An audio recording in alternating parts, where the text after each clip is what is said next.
The first and most basic test of your Shruti is matching a note. So let's do a small activity. I will play a note and I want you to match the sound of it. You can use any syllable, you can use A or A, or you can hum along, anything is fine, but try and match the frequency of that note. Shall we try?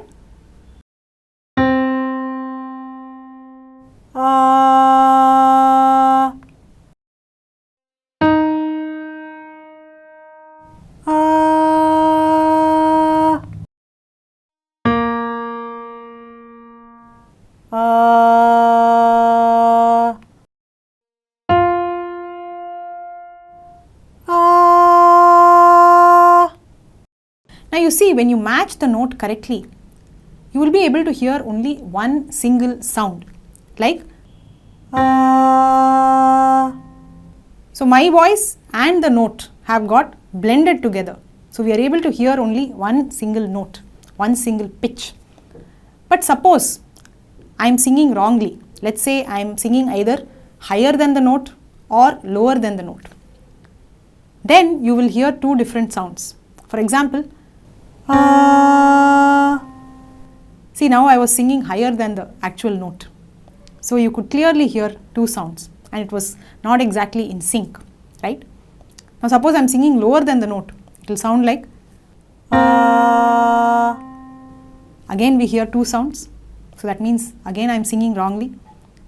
Only if I sing the exact note, that is now we hear that single sound. So this is a very interesting activity that you can do with your teacher, where your teacher plays different notes and you try to match them, because initially it will be a little difficult to do this activity on your own, because as a beginner your ears are not yet trained to identify whether you are matching with the note or not. Okay, so a teacher who is already an expert, who has a trained ear, will be able to immediately tell you whether you are higher than the note or lower than the note or equal to the note. So if you are a beginner, I will definitely suggest get professional guidance to establish your Shruti. Get your fundamentals perfectly right, because that is what is going to help you in the next stages as you learn more and more challenging things. Now once you are comfortable with matching individual notes, then comes the next step of matching with the Tanpura or the Shruti box. If you are a student of Indian music, then the Tanpura has to be your best friend, right? Because it is a very important part of your daily practice. Every day before you start singing the very first word, you have to switch on the Tanpura. You should never ever practice without a Tanpura or without a Shruti box, right? So we need to get very comfortable matching our voice or aligning our voice to the Tanpura. Let's quickly listen to what a Tanpura sounds like.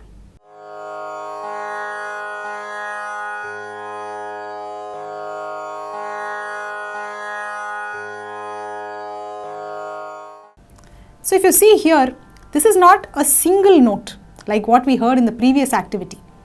Single notes are very easy to match, but here we have a more continuous sound.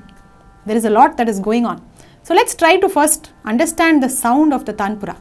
Let's try to sing along.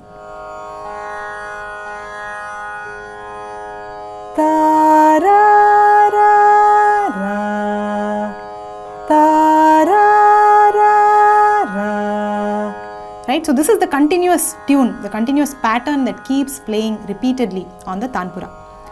Now what do these notes actually stand for? Pa, sa, sa, sa. Pa, sa, sa, sa. Okay? So it is playing the Pa, the upper Sa and then the lower Sa. So these three notes are the main anchor points which are going to help us in our singing, especially the root note, that is Sa. Okay, so the lower Sa is the main root note, which is the start of our scale. So eventually you have to get so comfortable with the sound of the Tanpura that the minute you switch on the Tanpura, immediately you are able to sing your lower Sa at the right position. So for example, I switch on the Tanpura and I sing Sa. So this has to be a very, very easy process, a very fast process. You should not be searching for where the lower Sa is, because lower Sa is the main note. It is the root note of our scale. So that should be perfect firstly. Unless that is perfect, you will not be able to sing the other notes correctly. Okay, so put all your time and efforts to align the lower sa perfectly with the tanpura. Of course, initially your teacher will have to help you. The teacher will guide you, she will show you where the position is, and you will be following your teacher's voice. But after a point of time, you have to become more independent, and as soon as the tanpura is switched on, immediately you yourself should be able to sing the position of your sa correctly. Hope you enjoyed this video and will start focusing on perfecting your Shruti. In fact, I have seen many students who have learnt music for more than 10 years, but their alignment with Shruti is so poor. The tambura is playing something and they are singing something on a totally different track. Okay, so that is not what music is. Just singing some words or singing some lyrics is not music. What makes it sound musical is your alignment with the Shruti. So even if you are singing only one note, or even if you are singing a very simple tune, it should sound melodious, it should sound like music. And Shruti is what makes that huge difference. So if you want to get started with your journey through Carnatic music and learn all these aspects in a very practical and very systematic fashion, then please join VoxGuru's live Carnatic curriculum. So we give plenty of importance to ear training, and right from day one, we focus a lot on Shruti and making sure that you ultimately get aligned with the Shruti very soon. So that is our primary goal, and of course the classes are a lot of fun. So it is open to both kids and adults. We have batches for both. So please drop us a message right away. I have shared the link in the description. So say hi and we'll send you all the details about our Carnatic curriculum, and we also have a voice culture course in case you are interested in developing other vocal skills in your voice. So I'll be waiting to hear from you, and don't forget to download the VoxGuru app if you are looking for self-learning courses in Carnatic music, Hindustani, voice culture, ear training. So this is something you can just start learning just by the click of a button, and you can learn it at your own pace and flexible time. So go explore the app, and I'll be waiting for that WhatsApp message. Take care.